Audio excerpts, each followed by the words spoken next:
बंधुओं को नमस्कार। जैसा आप जानते हैं, आज हम यहाँ पे इकट्ठा हुए हैं। अभी 24 सितंबर को जो एक इंसिडेंट हुआ यहाँ पे, बड़ा अनफॉर्चुनेट इंसिडेंट हुआ, जो कि इससे पहले लद्दाख हिस्ट्री में कभी नहीं हुआ है। एक लॉ एंड ऑर्डर सिचुएशन बनी और उसमें काफ़ी ज़्यादा वायलेंस हुआ, तोड़फोड़ हुई, आर्सन हुआ और उसके नतीजे में 4 कीमती जानें चली गई और बड़ी संख्या में हमारे सिविलियंस, हमारे पुलिस और पैरामिलिट्री फोर्सेस के जवान जो हैं वो ज़ख्मी हुए। इसके परिप्रेक्ष्य में आपका बैकग्राउंड थोड़ा बताना चाहता हूँ। आप सभी जानते होंगे कि लद्दाख यूटी बनने के बाद एक यहाँ पे एक पॉलिटिकल डिमांड रही है 6 शेड्यूल की या स्टेटहुड की। तो उस सिलसिले में यहाँ पे जो 2 बॉडीज़ हैं, अपेक्स बॉडी ले और केडीए करगिल, उनका सेंट्रल गवर्नमेंट के साथ एक लंबा एक टॉक्स का सिलसिला चल रहा है। वो काफ़ी दिनों से सिलसिला चल रहा है। उसमें डिफरेंट सेटअप है, हाई पावर कमेटी है जिसमें डिसीजन लिए जाते हैं और उसमें एक और छोटी कमेटी भी है, सब कमिटीज़ भी हैं। और इस सिलसिला काफ़ी इसमें काफ़ी कुछ मिला भी है। जैसे लद्दाख एक ही हमारे देश का हिस्सा है, यूनियन टेरिटरी है, जहाँ पे 85% तक की रिजर्वेशन, 85% रिजर्वेशन जो है वो लोकल्स के लिए दी गई है। इसके साथ ही साथ 1/3 जो है काउंसिल की जो सीट्स हैं वो वुमेन के लिए आरक्षित की गई हैं। और इसके साथ साथ जो यहाँ की लोकल कल्चर और लैंग्वेज के को प्रमोट करने के लिए जो पुर्गी और जो भोटी लैंग्वेज है उसको भी ऑफिशियल लैंग्वेज का दर्जा दिया गया है। और एक ऑनगोइंग प्रोसेस है जो चल रही थी पर इस प्रोसेस को सबडाज करने के लिए, इसको विशिएट करने के लिए काफ़ी समय से प्रयास भी चल रहे थे, जिसमें कुछ सो कॉल्ड इन्वायरमेंटल एक्टिविस्ट और बाकी इस किस्म के ग्रुप्स जो थे जिनकी क्रेडिबिलिटी पे भी एक क्वेश्चन मार्क है, उन लोगों ने इसको प्लेटफॉर्म को हाईजैक करने के लिए कोशिश की। और उसमें से सबसे जो प्रथम जो हमारा नाम है, जो मिस्टर सोनम वांगचुक हैं, जिन्होंने पहले भी इस किस्म के बयान और इस किस्म की जो प्रोसेस को डिरेल करने के लिए काफ़ी काम किया। और इन दिनों में 10 सितंबर को जब ये प्रोसेस चल रही थी और नई डेट अनाउंस हो गई थी 6 अक्टूबर को हाई पावर कमेटी के लिए, और उससे पहले एक उसकी प्रिलिमिनरी डिस्कशन के लिए 25 और 26 को डेट्स अनाउंस हुई थी। यहाँ के लीडर्स वहाँ पे जाके और वहाँ पे डिस्कस करते, पर उससे पहले एक अनशन शुरू किया गया और उस अनशन को प्लेटफॉर्म बनाया गया जिसमें इस किस्म के तत्व जो हैं उनको बुला के इनवाइट करके और एक यहाँ का जो एक पीस और जो लॉ एंड ऑर्डर का इन्वायरमेंट था उसको विशिएट करने की कोशिश की गई। कई तरीके से समझाया भी गया इनको कि जो है इस किस्म की ऐसी कार्रवाई नहीं होनी चाहिए जिससे कि हमारा जो टॉक्स हैं वो डीरेल हों। पर फिर भी ये जो प्रोसेस, जब भूख हड़ताल जो है वो ख़त्म नहीं की गई और इन्हीं दिनों में run up to the talks हमने देखा कि एक उनमें इंक्रीज आई, जिस किस्म के बयान दिए गए, जिस किस्म के जो वहाँ पे वीडियो वायरल किए गए, जिसमें हमें लगता था कि लॉ एंड ऑर्डर को काफ़ी खतरा है। और उसमें हमने पुलिस कार्रवाई भी की उन दिनों में। जब जब भी हमें लगा हमने उसमें एफआईआर भी रजिस्टर किए। और 24 तारीख को, जबकि 25 और 26 को एक प्रिलिमिनरी टॉक्स ऑलरेडी प्लान थी दिल्ली में और यहाँ के जो लीडर्स थे दोनों ग्रुप्स के वो जाने वाले थे। सरप्राइजिंगली 24 तारीख को एक बहुत बड़ा यहाँ जो ग्रुप इकट्ठे हो गए और उसमें नॉर्मल जो ग्रुप्स तो थे ही थे, उसके साथ ही साथ उसमें काफ़ी एंटी सोशल एलिमेंट्स जो हैं वो ज्वाइन किए।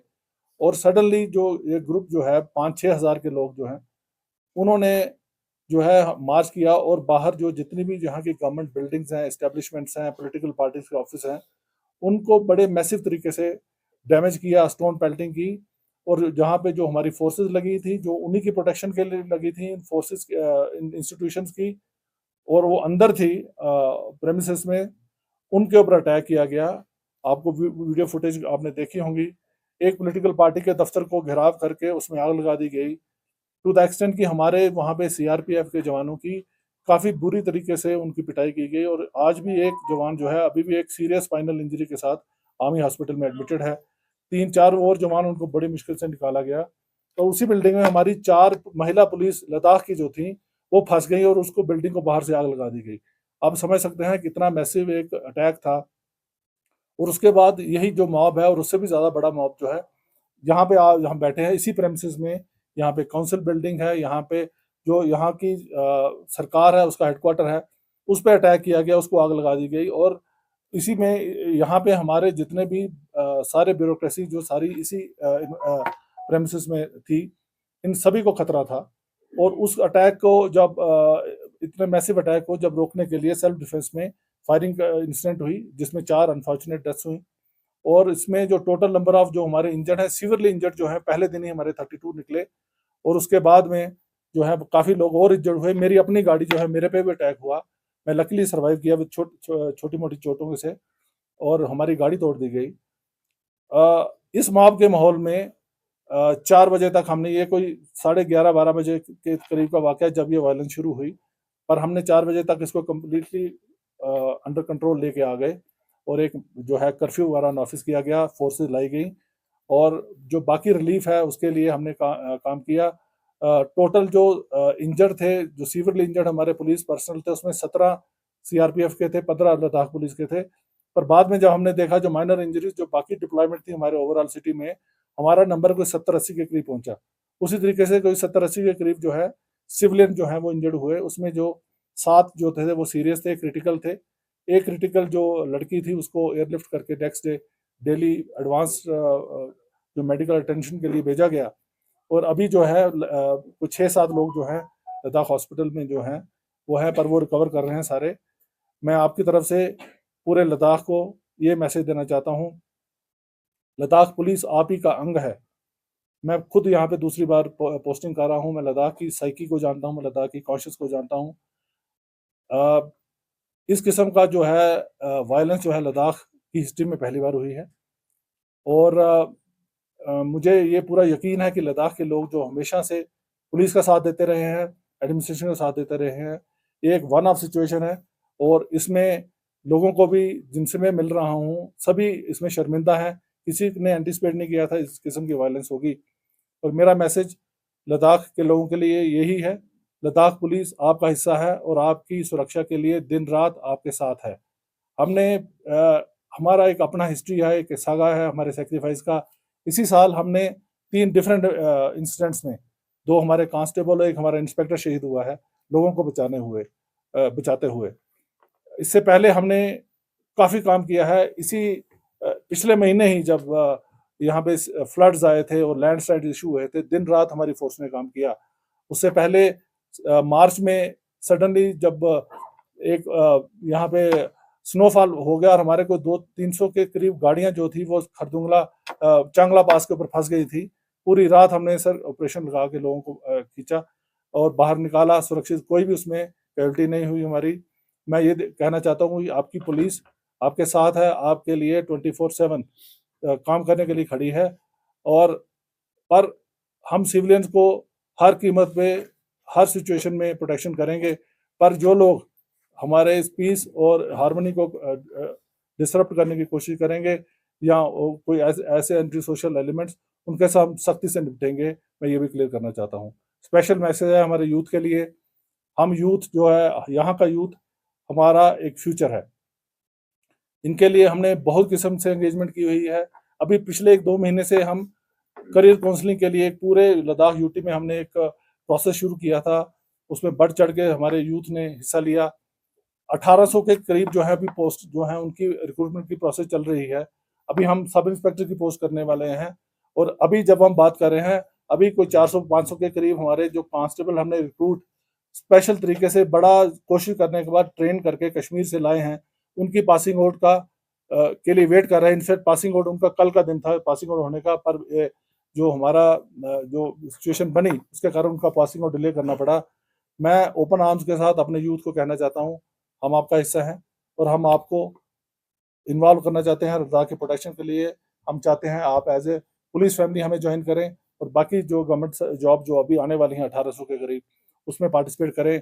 किसी भी एंटी सोशल एलिमेंट के पास ऐसे लोगों की बातों में मत आइए जिनका अपना एक एजेंडा है, जो आपको एज ए टूल यूज करते हैं और आपके भविष्य को खतरे में डालने की कोशिश करते हैं। Thank you. एक सवाल जमाल साहब ये है कि सोनम वांगचुक के खिलाफ एक एनएसए लगाया गया है और रिपोर्ट्स आ रही हैं कि उनको जोधपुर जेल शिफ्ट किया गया है। ये क्यों किया गया, क्या चार्जेस उनके खिलाफ हैं, अगर आप उसको एलैबोरेट करें।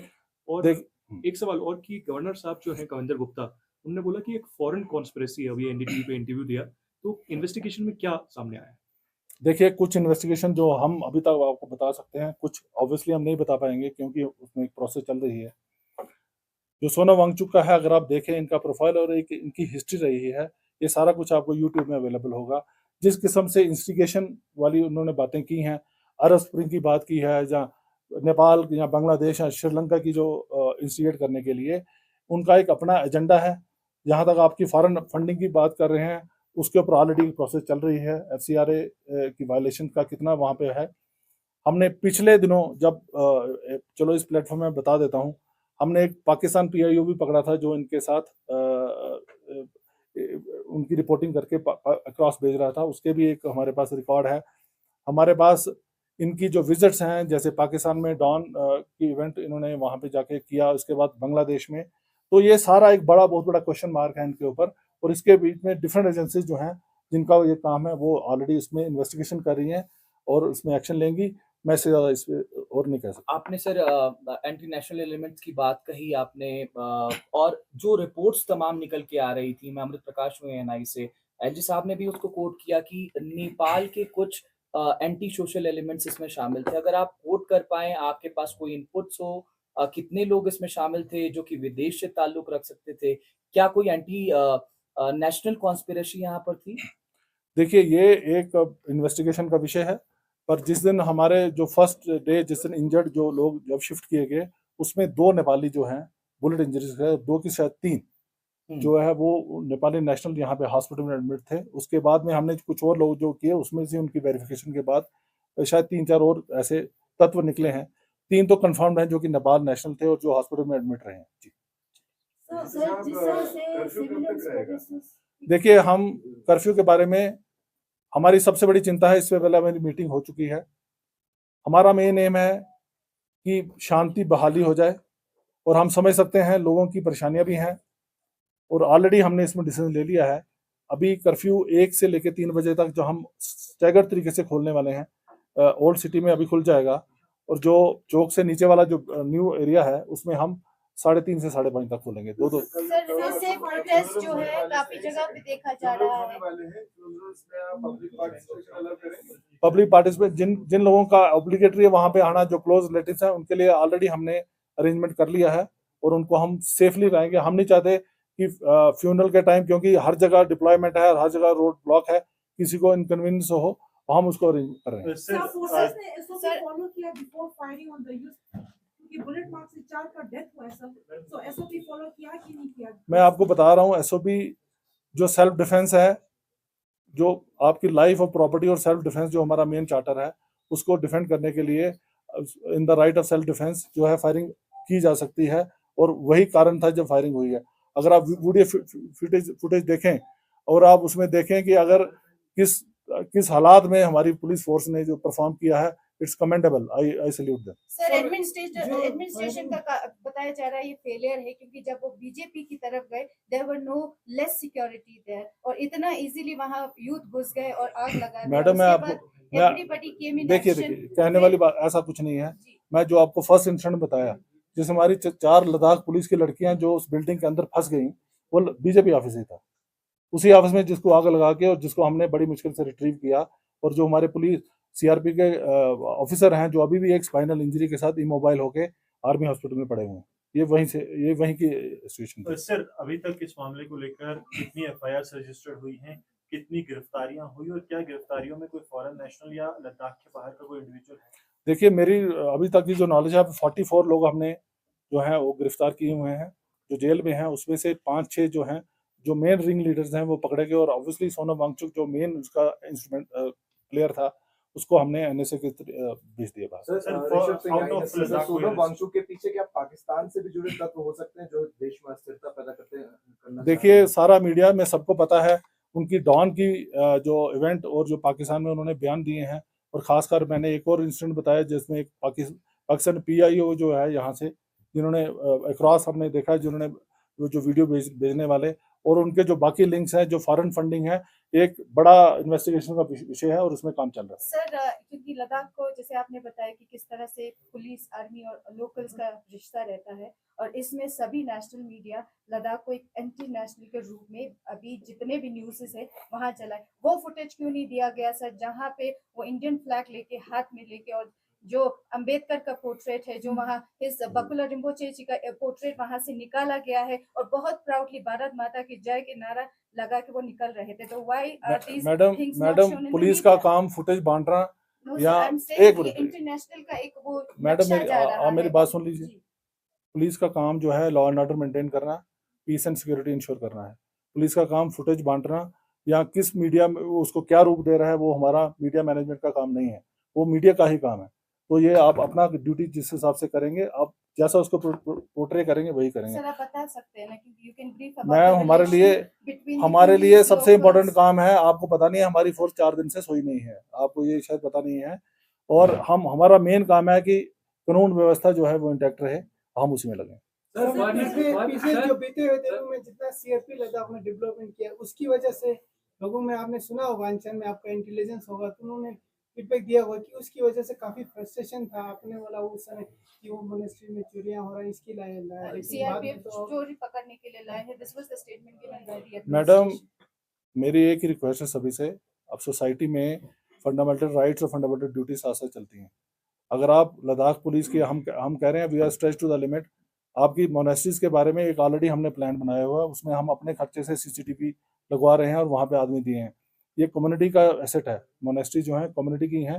आप कम्युनिटी के लोगों का भी उसमें बनता है कि कम से कम एक रिप्रेजेंटेटिव जो है वो आप वहाँ पे रहे और उनका जो ट्रेजर्स जो आपके पुराने डॉक्यूमेंट्स हैं या पुराना जो खजाना है उसकी रक्षा करे। ये तो आप लोगों का मेन काम है, हम उसमें असेस कर सकते हैं पर हम आपका वो पूरा क्लेम नहीं कर सकते, हमारा काम और भी है। सर, कल एपिक्स बॉडी ले ने एक प्रेस कॉन्फ्रेंस करी थी और उसमें बड़े सीरियस एलिगेशंस लगाए एडमिनिस्ट्रेशन पे और पुलिस पे। उन्होंने कहा कि आपने कि फायरिंग की जरूरत नहीं थी, इनडिस्क्रिमिनेट फायरिंग पुलिस और सीआरपीएफ ने करी। फिर उन्होंने ये भी एलिगेशन लगाया कि जिस तरह से सीआरपीएफ पिछले कुछ दिनों में लाई गई है, ऐसा लगता है कि ये इस प्लान के तहत लाई गई थी कि इनके एजिटेशन को खत्म किया जा सके। अब एक minute, there is a contradiction what you are saying. CRPF अगर उस दिन यहाँ नहीं होती, ये पूरा ले टाउन जल जाता। मैं आपको ये पूरे आपको मैं कॉन्फिडेंस से कह रहा हूँ, ठीक है। और हमें कोई शौक नहीं है कि हम यहाँ पे अपने अननेसेसरी फोर्स लाएं। फोर्स को लाना एक बहुत बड़ा एक इसमें प्रोसेस इन्वॉल्व होती है। फोर्स ऐसे नहीं है कि आपको ऐसे मिल जाएगी। एक फोर्स का लॉजिस्टिक मूव करने में बड़े एंगल्स होते हैं, बड़ी रिक्वायरमेंट्स होती हैं, उनका लॉजिस्टिक का देखना, उनको ठहराना। हम नहीं चाहते यहाँ पे फोर्स हो, हम तो चाहते हैं पीस प्रिवेल करे, अमन आए। पर अमन तभी आएगा जब एक सिटीजन जो है अपनी रिस्पॉन्सिबिलिटी पूरी समझेंगे। कोई भी एक ग्रुप जो है इस किस्म से एक फोर्स जो कि एक इंफ्रास्ट्रक्चर के अंदर खड़ी है, डिफेंड कर रही है उसको, अगर उसको जलाने के लिए आएगी तो आप क्या चाहते हैं, क्या हो, फोर्स मर जाए? वो नहीं पॉसिबल है ना, ह्यूमन लाइफ सबकी है। तो अगर या तो आप किसी को आपको प्रोटेस्ट को उठाने के लिए या क्लियर करने के लिए बात हो, ये तो वो सिचुएशन थी जहां पे हमारी गाड़ियां जो हम एक इंस्टीट्यूशन को प्रोटेक्ट कर रहे थे, बाहर से जो आपके इस असामाजिक तत्व आके वहां पे अटैक कर रहे हैं और उनके ऊपर आगजनी कर रहे हैं, सारा कर रहे हैं। आपने फुटेज में देखा होगा। सर जिस नहीं, तरह LAP आपने का कहना बताया, है जिस कि- तरह सॉरी एक मिनट बस सेकंड, जिस तरह आपने बताया सीआरपीएफ ने सेफ्टी रीजन दिया आपने कि उन्होंने फायरिंग इसीलिए किया, क्या आप बता सकते हैं कि फायरिंग जो प्रोटेस्टर्स ने किया, क्या उन्होंने कोई एम्यूनिशन, क्या उन्होंने ऐसे कोई फायर ऐसा पिस्तौल लिया था कि इस वजह से सीआरपीएफ को गोली चलाना पड़ा? मैडम आपने जो फुटेज कि देखी, firing हुआ, आपने वो फुटेज चेस्ट और हेड पे हुआ, एक मिनट, एसओपी फॉलो किया नहीं गया? एसओपी ही है, मेरे पास सुनिए। आप ये देखिए, लाइफ एंड प्रॉपर्टी जो नेशन की प्रॉपर्टी है और ह्यूमन लाइफ इनोसेंट की, क्या आप सीएससी के जितने एम्प्लॉइज वहां पे थे या जितनी ब्यूरोक्रेसी है, क्या आप चाहते सब जल के मर जाते? ये नहीं चाहते ना आप। तो एसओपी जो जो होती है वो आपको उस कंटेक्स्ट में देखिए। हम फोर्स अगर अंदर खड़ी है किसी को प्रोटेक्ट करने में, किसी को क्या लिबर्टी है कि उसको फोर्स को आगे अटैक करे? अगर आपने कोई आपका डेमोक्रेटिक एक्सप्रेशन है उसको पीसफुल तरीके से करिए, जो कि आप हमेशा करते हैं। तो जब आप खुद ही देख रहे हैं कि इतना पथराव करके, इतना आगजनी करके, उनका एम यही था एनार्की क्रिएट करना, उस एनार्की को क्रिएट करने का हमारा जो मेन काम है। सर लद्दाख में फॉरेनर टूरिस्ट बहुत आते हैं, तो उन्हें पैंगॉन्ग के लिए परमिशन नहीं दे रहे, क्या वजह है? सर ये एडमिनिस्ट्रेटिव ये छोटी मोटी चीजें जो हैं ये बाद में रखेंगे। हमारा आज तक का जो था इसी तक एनी इंटेलिजेंस कि ऐसा कुछ हो सकता है? क्योंकि अभी तक तो पीसफुली यहाँ पे सब कुछ चला था और अचानक से ऐसा violence came as a surprise to everybody. तो क्या आपके पास कोई भी इंटेलिजेंस था कि कुछ ऐसे असामाजिक तत्व जो हैं वो इसमें शामिल हो सकते हैं, कुछ हो सकता है? और फिर अगर ऐसा था या तो आपने उसके लिए क्या मतलब देखिए इंटेलिजेंस थी तो तभी तो हमने डिप्लॉयमेंट की थी। अगर इंटेलिजेंस ना हो, हमें पता ना होता तो हम ऐसा तो नहीं होता कि नहीं करते। तो हमारा जो है पुलिस का अरेंजमेंट जो होता है डिप्लॉयमेंट होता है इंटेलिजेंस बेस्ड ही होता है। एक छोटा सा सवाल बस एक छोटा सा सवाल, क्या कर्फ्यू आपने पूछ लिया, आपने पूछ लिया। सर जो आपने पाकिस्तानी जो पीआईओ की बात की जो अरेस्ट हुआ सर, वो यहाँ से वीडियोस भेज रहा था और सोनम वांगचुक के कांटेक्ट में था। सो क्या उस कन्वर्सेशन या इन्वेस्टिगेशन में ऐसा कुछ पता चला कि पाकिस्तान से इंस्ट्रक्शन आ रही थी? ये इसके ऊपर अभी हमारा काम चल रहा है, अभी स्टेज पे हम नहीं कर रहे। Thank you. विवेक भाई